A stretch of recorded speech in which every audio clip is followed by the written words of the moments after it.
Jhelum homeopathic medical college में DHMS के सालाना इम्तहानात खुशअसलूबी से इख्तिताम पजीर हो गए। सदर इत्तेफाक प्रेस क्लब खारियां डॉक्टर तसव्वुर हुसैन मिर्ज़ा की रिपोर्ट के मुताबिक Jhelum homeopathic medical college Jhelum में नेशनल काउंसिल बराए होम्योपैथी हुकूमत पाकिस्तान के ज़ेर एहतमाम DHMS के सालाना इम्तहानात 2026 नेशनल काउंसिल की जानिब से जारी करदा SOPs के मुताबिक कामयाबी और खुशअसलूबी से इख्तिताम पजीर हो गए। इम्तहानात के दौरान शफाफियत, नज़्म व ज़ब्त और इम्तहानी ज़ाब्ता अखलाक पर मुकम्मल अमल दरामद को यकीनी बनाया गया, जबकि कॉलेज इंतज़ामिया ने उम्मीदवारों के लिए बेहतरीन इम्तहानी माहौल और तमाम ज़रूरी सहूलियात फराहम की, जिसके बायस इम्तहानी अमल इंतहाई मुनज़्ज़म और पुरअमन अंदाज में मुकम्मल हुआ।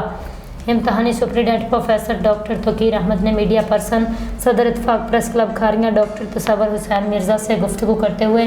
Jhelum homeopathic medical college Jhelum के इंतज़ामिया, असातिज़ा और इंतज़ामी अमले को शानदार अल्फाज में खराज तहसीन पेश किया। उन्होंने कहा, कॉलेज इंतज़ामिया ने हमेशा पेशा वराना ज़िम्मेदारी, दयानतदारी और बाहमी तावन की बेहतरीन मिसाल कायम की है। इम्तहानात के इनेकाद के दौरान नेशनल काउंसिल बराए होम्योपैथी के तमाम SOPs पर मुकम्मल अमल दरामद किया गया, जिससे इम्तहानी अमल नहायत शफाफ, मुनज़्ज़म और कामयाब रहा। प्रोफेसर डॉक्टर तकीर अहमद ने कॉलेज इंतज़ामिया, तदरीसी और गैर तदरीसी अमले की भरपूर काविशों को सराहते हुए कहा, ऐसे मुनज़्ज़म और मियारी इम्तहानी इंतज़ामात होम्योपैथिक तालीम के म्यार को मज़ीद बुलंद करने में अहम किरदार अदा करते हैं। उन्होंने उम्मीद ज़ाहिर की जहलम होम्योपैथिक मेडिकल कॉलेज आइंदा भी इसी जज्बे और पेशा वराना म्यार के साथ तलबा की इल्मी और अमली तरबियत में अपना किरदार अदा करता रहेगा।